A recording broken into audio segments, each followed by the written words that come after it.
السلام علیکم اسٹوڈنٹس، میں ڈاکٹر حسیبہ خاتون، lecturer from Marwari college, subject Urdu.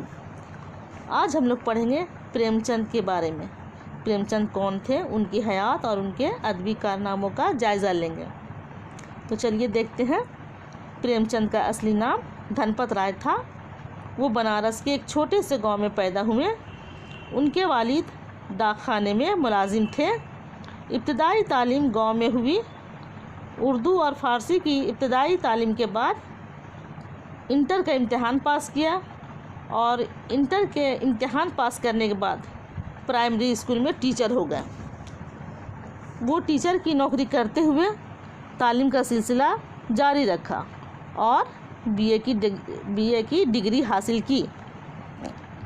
Prem Chand کو طالب علمی کے زمانے سے ہی مضامین لکھنے کا شوق تھا۔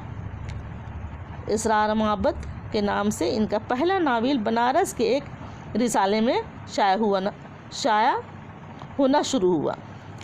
1908 عیسوی میں ان کی کہانیوں کا پہلا مجموعہ سوز وطن کے نام سے شائع ہوا، جسے حکومت نے ضبط کر لیا۔ اب وہ پریم چند کے قلمی نام سے لکھنے لگے۔ ملک میں آزادی کی تحریک پھیل رہی تھی۔ پریم چند بھی گاندھی جی کی شخصیت سے متاثر ہوئے۔ 1921 عیسوی میں سرکاری ملازمت سے استعفیٰ دے دیا۔ وہ قلم کی سپاہی بن گئے اور اپنی تحریر کو آزادی اور قومی تعمیر کے مقاصد کے لیے وقف کر دیا۔ پریم چند کے افسانے اور ناول اردو ادب کا قیمتی سرمایہ ہیں۔ ان کے افسانے قومی، سیاسی اور سماجی رجحانات کے آئینہ دار ہیں۔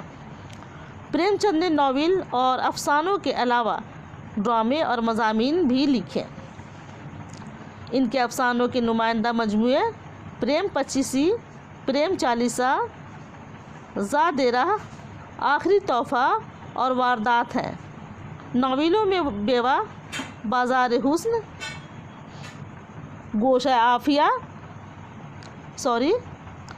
عافیت، میدان عمل، چوگان ہستی اور گودان بہت مشہور ہیں۔ اس طرح سے ہم لوگ جان گئے کہ پریم چند کون تھے۔ امید ہے کہ آپ لوگوں کو سمجھ میں آ گیا ہوگا۔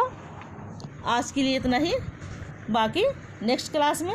اللہ حافظ۔